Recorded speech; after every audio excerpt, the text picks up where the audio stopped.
Kasih karunia dan damai sejahtera dari Allah Bapa dan dari Tuhan Yesus Kristus menyertai saudara-saudara sekalian. Amin. Marilah kita mendengar firman Tuhan yang diangkat dari 2 Raja-Raja pasal yang ke-23 ayat 1 hingga ayat yang ke-14. Demikian bunyinya. Sesudah itu raja menyuruh orang mengumpulkan semua tua-tua Yehuda dan Yerusalem. Kemudian pergilah raja ke rumah Tuhan dan bersama-sama dia semua orang Yehuda dan semua penduduk Yerusalem, para imam, para nabi, dan seluruh orang awam dari yang kecil sampai yang besar. Dengan didengar mereka ia membacakan segala perkataan dari kitab perjanjian yang ditemukan di rumah Tuhan itu. Sesudah itu berdirilah raja dekat tiang dan diadakannya lah perjanjian di hadapan Tuhan untuk hidup dengan mengikuti Tuhan dan tetap menuruti perintah-perintahnya, peraturan-peraturannya, dan ketetapan-ketetapannya, dan dengan segenap hati, dan dengan segenap jiwa, dan untuk menepati perkataan perjanjian yang tertulis di dalam kitab itu. Dan seluruh rakyat turut mendukung perjanjian itu. Raja memberi perintah kepada imam besar Hilkia dan kepada para imam tingkat 2 dan kepada para penjaga pintu untuk mengeluarkan dari bait Allah segala perkakas yang telah dibuat untuk Baal dan Asyera dan untuk segala tentara langit. Lalu dibakarnyalah semuanya itu di luar kota Yerusalem di padang-padang Kidron, dan diangkutnyalah abunya ke Betel. Ia memberhentikan para imam dewa asing yang telah diangkat oleh raja-raja Yehuda untuk membakar korban di bukit-bukit pengorbanan di kota-kota Yehuda dan di sekitar Yerusalem. Juga orang-orang yang membakar korban untuk Baal dan dewa matahari, untuk dewa bulan, untuk rasi-rasi bintang, dan untuk segenap tentara langit. Dibawanyalah tiang-tiang berhala dari rumah Tuhan keluar kota Yerusalem ke sungai Kidron, lalu dibakarnya di situ dan ditumbuknya halus-halus menjadi abu. Kemudian dicampakkannya lah abunya ke atas kuburan rakyat jelata. Ia merobohkan petak-petak pelacuran bakti yang ada di rumah Tuhan, tempat orang-orang perempuan bertenun sarung untuk Asyera.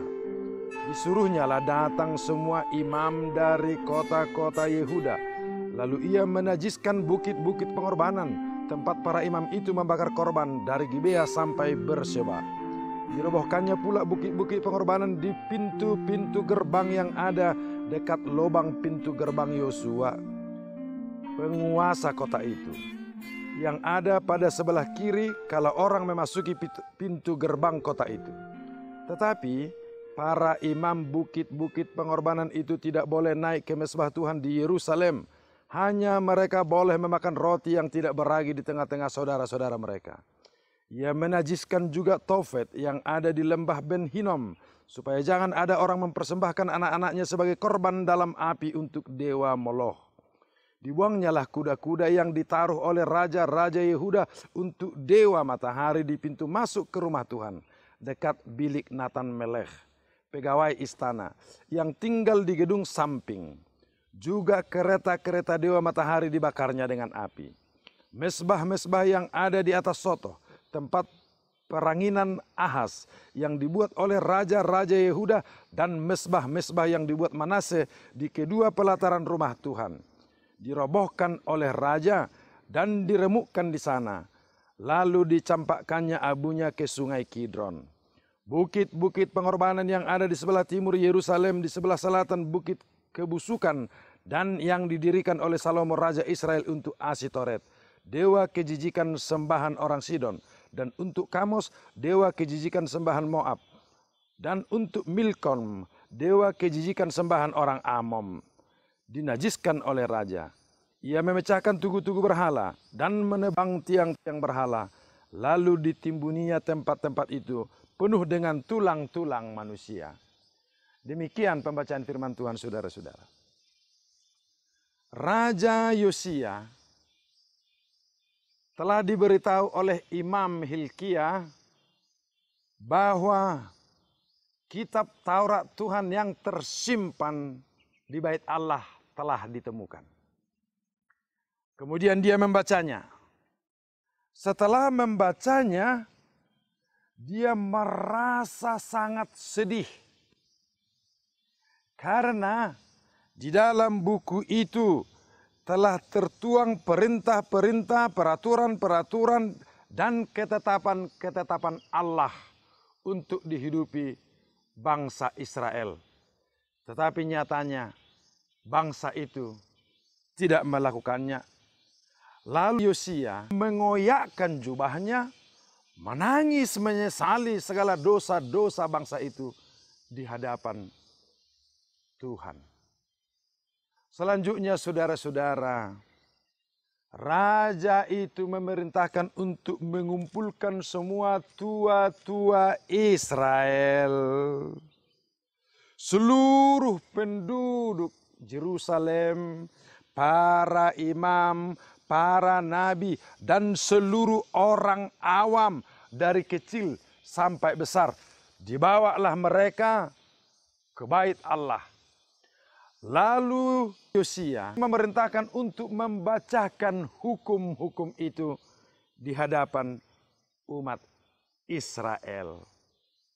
Lalu dia meminta perjanjian bersama dengan umat itu agar mereka hidup dalam perintah Allah, peraturan Allah, dan ketetapan-ketetapan yang telah ditentukan oleh Allah.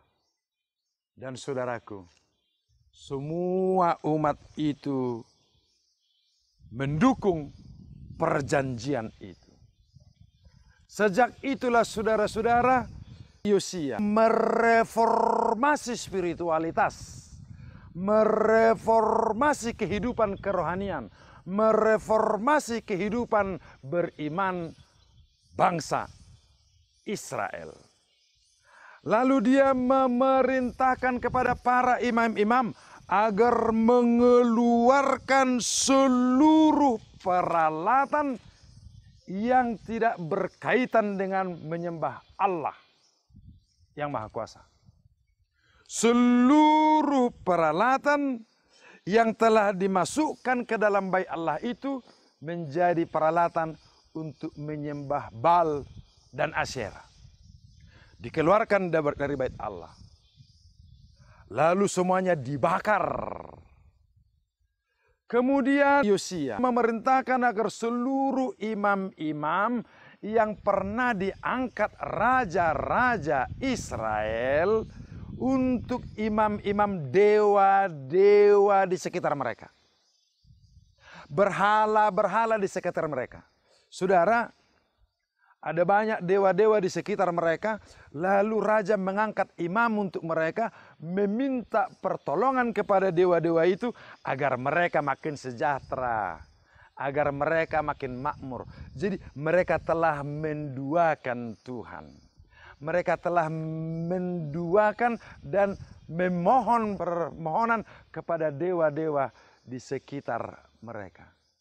Saudara, inilah ancaman orang-orang beriman. Demi kesejahteraan dan kemakmuran, merelakan dirinya meninggalkan Tuhan Allah yang mencipta dan membebaskannya, lalu pergi menyembah kepada dewa-dewa lain, kepada roh-roh lain, memohon pertolongan dari mereka agar mereka mendapatkan kemakmuran, kesejahteraan. Dan saudara, itu adalah kekejian bagi Tuhan. Oleh karena itu Yosia mereformasi seluruh sistem peribadahan di mereka. Memecat semua imam-imam dewa-dewa, baik dewa matahari, dewa bulan, rasi-rasi bintang, juga untuk tentara-tentara langit yang mereka sembah, dan berbagai dewa lainnya, serta seluruh peralatan yang menyembah dewa-dewa lain dibinasakan oleh Yosia. Saudaraku, inilah ujian kesetiaan orang percaya. Apakah kita tetap setia mengikut Tuhan yang menebus kita, yang menyelamatkan kita, dalam suasana susah dan senang, dalam suasana sukacita ataupun duka cita, dalam suasana makmur atau miskin, dalam suasana lelah atau tenang, kita diuji. Apakah kita tetap setia kepada Yesus Kristus yang telah menebus kita, yang telah mengampuni kita. Ini adalah saat yang baik, saudara-saudara, untuk mereformasi spiritualitas kita. Kembali kepada Tuhan Yesus yang telah menebus kita. Menghilangkan roh-roh zaman, roh-roh materialisme, roh kekuasaan, roh popularitas, roh hedonisme yang membuat kita menginginkan kesenangan sendiri. Dan kita semakin hari semakin menjauh dari Tuhan. Saat ini adalah saudara-saudara, saat yang baik bagi kita semua sebagai pengikut Kristus. Memeriksa ulang batin kita, memeriksa ulang spiritualitas kita. Kesetiaan kita kepada Yesus Kristus tidak boleh ditawar-tawar. Sebab Dia telah memberikan kehidupan kepada kita. Di dalam diri kita rohnya telah bekerja, firman-Nya bekerja, membawa kita ke dalam keselamatan kekal. Membawa kita ke dalam kehidupan damai sejahtera. Membawa kita ke dalam kehidupan sukacita. Dan tidak ada dasar lain yang bisa diletakkan selain Yesus Kristus yang telah menjadi dasar beriman kita. Saudaraku, seperti Yosia yang mereformasi spiritualitas bangsa itu. Dan bangsa itu setuju atas perjanjian di mana mereka akan kembali mengikut perintah Tuhan. Mengikut titah Tuhan. Mengikut ketetapan-ketetapan Tuhan. Dan setia. Tidak menduakan Tuhan dalam hidupnya. Tuhan kiranya menolong kita untuk tetap memelihara, mereformasi kesetiaan kita kepada Tuhan Yesus Kristus, Juru Selamat kita. Amin.